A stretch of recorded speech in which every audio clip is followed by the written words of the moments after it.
स्वागत है आपका हमारी इस धार्मिक यात्रा में। आज हम बात करेंगे श्री राम की, तो चलिए जुड़ जाइए हमारे साथ। श्री राम की कथा, मर्यादा पुरुषोत्तम की अद्भुत गाथा।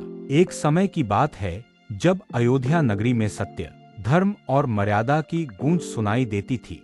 सूर्यवंश के राजा दशरथ के राज में वह भूमि स्वर्ग से भी सुंदर थी, लेकिन एक दिन जैसे ही उनके महल में भगवान विष्णु ने मानव रूप में जन्म लिया, एक तेजस्वी बालक के रूप में, तभी से इस धरती पर धर्म की स्थापना की नींव पड़ गई। उस बालक का नाम था राम। राम जिनकी मुस्कान में शांति थी, जिनकी आंखों में करुणा थी और जिनके आचरण में आदर्श छिपा था। वे केवल एक राजकुमार नहीं, बल्कि साक्षात धर्म के मूर्तिमान स्वरूप थे। वे जितने सुंदर थे, उतने ही विनम्र। माता कौशल्या की गोद में पले इस बालक ने बहुत कम उम्र से ही धर्म की राह पर चलना सीख लिया था। जब समय आया, राम को गुरु वशिष्ठ के आश्रम में भेजा गया, जहां उन्होंने वेद शास्त्र, धनुर्विद्या और नीति की शिक्षा ली। शिक्षा पूर्ण होते ही विश्वामित्र ऋषि राम और लक्ष्मण को राक्षसों से रक्षा करने के लिए अपने साथ ले गए। वहीं उन्होंने ताड़का और सुबाहु जैसे राक्षसों का वध कर धरती को राक्षसों से मुक्त किया। और फिर वो पल आया, जनकपुर की नगरी में प्रवेश, जहां राम ने जनकनंदिनी माता सीता को पहली बार देखा।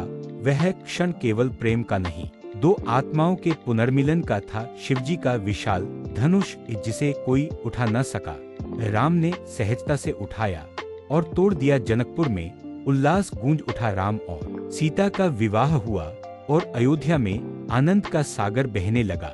लेकिन राम की कथा इतनी सरल नहीं थी। जैसे ही वह राज्याभिषेक के निकट पहुँचे, कैकेयी ने दो वरदान मांग लिए, राम का वनवास और भरत का राजतिलक। बिना कोई विरोध किए, बिना किसी क्रोध के, राम ने अपने पिता की प्रतिज्ञा को निभाते हुए 14 वर्षों का वनवास स्वीकार किया। यह त्याग ही उन्हें मर्यादा पुरुषोत्तम बनाता है।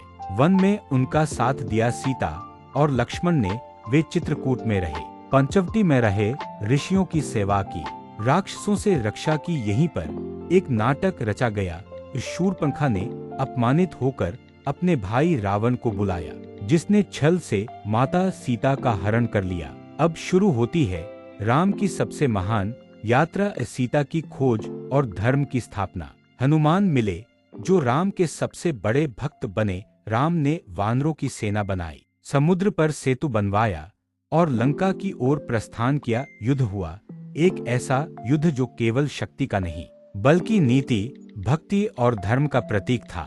रावण पराक्रमी था, विद्वान था, लेकिन अभिमानी था। राम ने रावण को हराया, लंका को जीत लिया और सीता को वापस पाया। लेकिन यही नहीं, वे अयोध्या लौटे एक साधारण विजेता की तरह नहीं, बल्कि उस राजा की तरह जिसे इतिहास युगों तक याद रखेगा।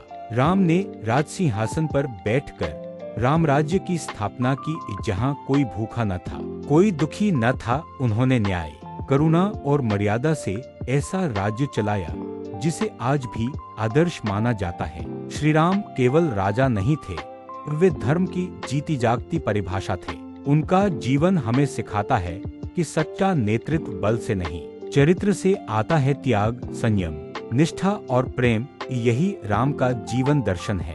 उनके चरणों की धूल से ही भारत की आत्मा महकती है। अयोध्या हो या चित्रकूट, सीता का सतीत्व हो या लक्ष्मण की सेवा, हर क्षण, हर कथा, हर दृश्य जीवन का एक गहरा संदेश देता है। जय श्री राम, जिन्होंने हर परिस्थिति में धर्म का मार्ग नहीं छोड़ा, जिनकी मुस्कान में त्याग था और जिनके हर कदम में मर्यादा।